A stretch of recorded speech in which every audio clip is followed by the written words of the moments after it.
សួស្តីបងប្អូនអ្នកគ្នាបន្ទាប់ពីបាត់មុខមួយរយៈធំចូល2ខែជាងជិត3ខែបងប្អូនអ្នកគ្នាដែលខានចេញវីដេអូឲ្យបងប្អូនទស្សនាប៉ុន្តែថ្ងៃនេះគឺខ្ញុំតនេពីការងារអញ្ចឹងទៅក៏ស្រូវធ្ងន់របស់ខ្ញុំនេះក៏ចាប់ផ្ដើមទុំហើយម៉ោងថ្ងៃនេះគឺមកច្រូតស្រូវទៀតហើយបងប្អូនអ្នកគ្នាហើយក្តៅមែនទែនថ្ងៃនេះដែលបងប្អូនឃើញស្រាប់អញ្ចឹងគឺថាខែប្រាំងយើងអត់មានសតុំអត់មានអីសោះមេឃគឺបើកថ្ងៃមកគឺក្តៅតែម្ដងចឹងថ្ងៃនេះមកបែកញើសស្រាយពីអ្នកអ៊ំហើយបងខ្ញុំនេះវិញគឺគាត់បើកអត្រាក់មកព្យួរដីដែលខ្ញុំស្រែច្រូតហ្នឹងបងប្អូនគ្នាខ្ញុំអ្នកច្រូតបងខ្ញុំគាត់អ្នកវាយដីពីក្រោយដើម្បីយើងច្រូតស្រូវអស់យើងធ្វើស្រូវប្រាំងមកតង់ទៀតចឹងណាដោយសារក្នុងបន្លាយមានទឹកដោយតែបងប្អូនឃើញចឹងទឹកខាងខ្ញុំគឺនៅទេខែនេះចឹងយើងអាចធ្វើបានមកតង់ទៀតយើងធ្វើស្រូវសង្ហែ2ខែកន្លះ3ខែអញ្ចឹងណាបងប្អូនគ្នាសម្រាប់អ្នកធ្វើស្រែគឺស្រូវប្រភេទសង្ហែហ្នឹងគឺស្គាល់ហើយឬតែឈ្មោះក៏ស្គាល់ដែរប៉ុន្តែបើសម្រាប់ស្រូវធ្ងន់ដែលបងប្អូនឃើញខ្ញុំច្រូតមកពីដំបូងហ្នឹងគឺអាចនឹងមិនស្គាល់ទេសូម្បីតែខ្ញុំក៏មិនស្គាល់ឈ្មោះស្រូវហ្នឹងដែរតែដោយសារតែស្រូវហ្នឹងយើងទិញពូជមកពីគេដែរអញ្ចឹងហើយដោយសារតែថ្ងៃនេះគឺថាយើងបញ្ញាប់យកដីព្រោះទៀតអញ្ចឹងណាបងប្អូនគ្នាអញ្ចឹងបន្ទាប់ពីយើងច្រូតបានហើយរៀងល្ងាចបន្តិចប្រហែលជាម៉ោង3ម៉ោង4អីគឺយើងចាប់ផ្ដើមអូសកដាប់ដែលយើងបានច្រូតហ្នឹងយើងអូសឡើងលើភ្លឺហើយពីព្រោះ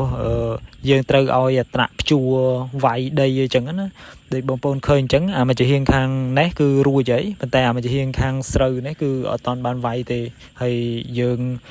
បញ្ញាប់ដីអញ្ចឹងបើសិនជាយើងទុករ៉ែរទៀតវាអាចយូរទៀតអាចនឹងខ្វះទឹកធ្វើស្រូវប្រាំងវាខកអីចឹងវាអាចទៅជាស្កកទៅជាអីចឹងទៅហើយនេះក្តាប់ដែលខ្ញុំច្រូតបានសម្រាប់ថ្ងៃនេះបងប្អូនអ្នកគ្នាមិនស្រួលទេណាទ្រាំបានក្តាប់ប៉ុណ្ណឹងមុខឡើងខ្មៅអាយហើយបងប្អូនអើយក្តៅវាស់ល្ងាចខែនេះដូចបងប្អូនឃើញស្រាប់ហើយសូម្បីតែយើងនៅផ្ទះក៏ក្តៅខ្លាំងដែរមួយទឹកមួយថ្ងៃ3 4ដងហើយនេះបន្ទាប់ពីខ្ញុំអូសឡើងលើភ្លឺហើយខ្ញុំក៏ធ្វើការឡើងទៅផ្ទះវិញហើយបងប្អូនអ្នកគ្នាសម្រាប់ថ្ងៃនេះគឺអត់រួចទេអញ្ចឹងយើងទៅផ្ទះសិនដោយសារតែល្ងាចដែរអញ្ចឹងណាម៉ោងថ្ងៃរៀបលិចហើយអញ្ចឹងទៅខ្ញុំក៏ធ្វើការឡើងទៅផ្ទះសិនហើយស្អែកឡើងគឺខ្ញុំមកម្ដងទៀតហើយមកនេះដោយបងប្អូនឃើញអញ្ចឹងមកថ្ងៃនេះគឺយើងរៀងថ្ងៃជ្រុលបន្តិចហើយដោយសារតែនៅផ្ទះរវល់ការងារផ្ទះអីទៀតអញ្ចឹងណាអញ្ចឹងយើងទៅរំមកដល់វាក្តៅបាត់អញ្ចឹងហើយខ្ញុំក៏ធ្វើការលីក្តាប់ដែលខ្ញុំច្រូតកាលពីម្សិលមិញហ្នឹងដើម្បីយកទៅដាក់កយន្តហើយបងខ្ញុំគាត់បើកអត្រាក់មកតាមក្រោយហ្នឹងដោយបងប្អូនឃើញមិញអញ្ចឹងគាត់មកគាត់ឈូសដីឈូសអីធ្វើការងារគាត់ទៅហើយខ្ញុំលីក្តាប់ខ្ញុំទៅដើម្បីយកទៅដាក់កយន្តហើយបងប្អូនឃើញលីនេះមិនមែនចិត្តទេណាលីកាត់ផុកកាត់ទឹកនៅក្នុងស្រែហ្នឹងចូល100ម៉ែត្រជាងហើយបងប្អូនអ្នកគ្នាទ្រាំយើងមកដល់កយន្តដែលនៅលើនេះអញ្ចឹងណាហើយបើគិតសពទៅគឺធ្វើស្រែហត់ខ្លាំងបងប្អូនអ្នកគ្នាប៉ុន្តែទិន្នផលដែលយើងទទួលបានគឺវាទាបហើយស្របជាមួយនឹងតម្លៃក៏ទាបប៉ុន្តែថ្លៃជីថ្លៃថ្នាំថ្លៃប្រេងការចំណាយទៅលើវាគឺខ្ពស់ចឹងមិនសូវចំណេញហើយក៏ពេលខ្លះមិនរួចខ្លួនទេបងប្អូនអ្នកគ្នាប៉ុន្តែមិនដឹងថាធ្វើមិនទេហើយយើងអ្នកស្រែ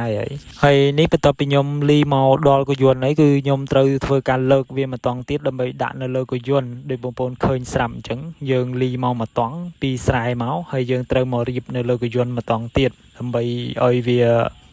ដឹកបានច្រើនអញ្ចឹងណាបងប្អូនអ្នកគ្នាហើយយើងដឹកហ្នឹងយើងដឹកយកទៅធ្វើការបោកបែនឲ្យចេញជាក្របស្រូវយកទៅហាលយកទៅអីអញ្ចឹងទៅហើយនេះគឺខ្ញុំចេញដំណើរទៅផ្ទះវិញហើយអញ្ចឹងវីដេអូថ្ងៃនេះគឺមានតែប៉ុណ្្នឹងឯងបងប្អូនអ្នកគ្នាបើចូលចិត្តវីដេអូខ្ញុំជួយ Subscribe ឲ្យខ្ញុំម្នាក់មួយផងហើយយើងនឹងជួបគ្នានៅវីដេអូក្រោយទៀតអរគុណច្រើន